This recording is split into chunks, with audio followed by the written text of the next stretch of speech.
hadirin yang terkasih dalam Yesus Kristus, perkenalkan, saya Gadis dari kelas 11 IPA 6 nomor absen 26. Sebelum memulai pertunjukan ini, yuk kenalan dulu sama semua pemeran dalam cerita ini.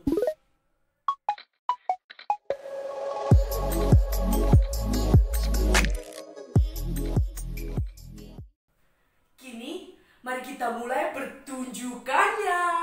Selamat menonton.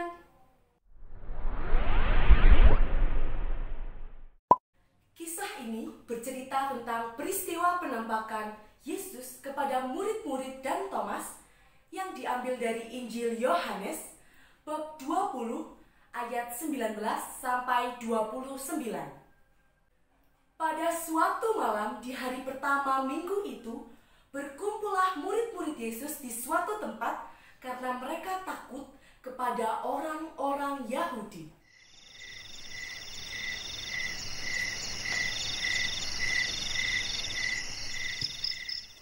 Ayo, sini! Takut banget! Iya, sama. Apalagi di luar ada orang Yahudi. Ya sudah, kita kunci saja ya pintunya, supaya orang Yahudi tidak dapat menemukan kita. Iya, setuju.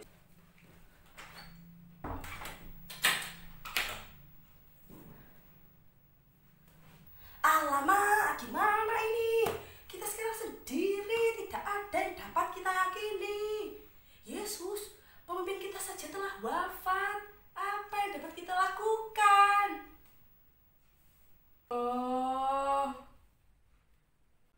Melihat para murid yang merasa takut dan sedih, maka datanglah Yesus menemui mereka. Damai sejahtera bagi kamu.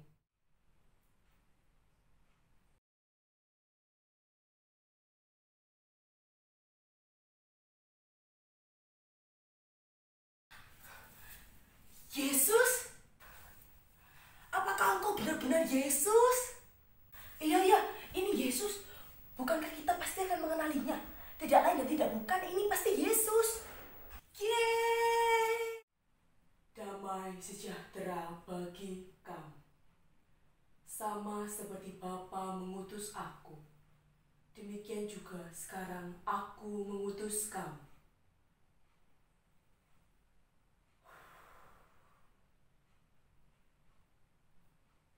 Terimalah Roh Kudus.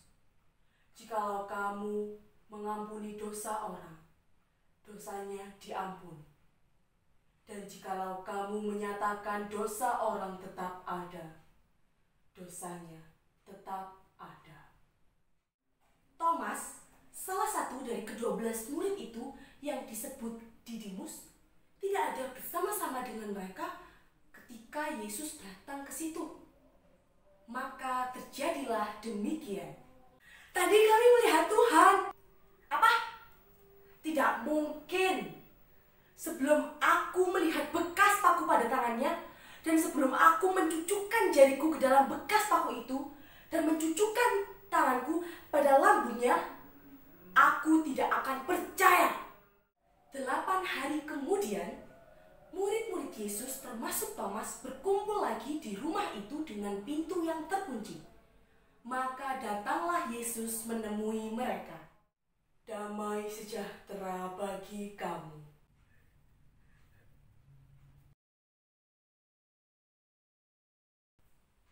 Thomas, taruhlah jarimu di sini dan lihatlah tanganku.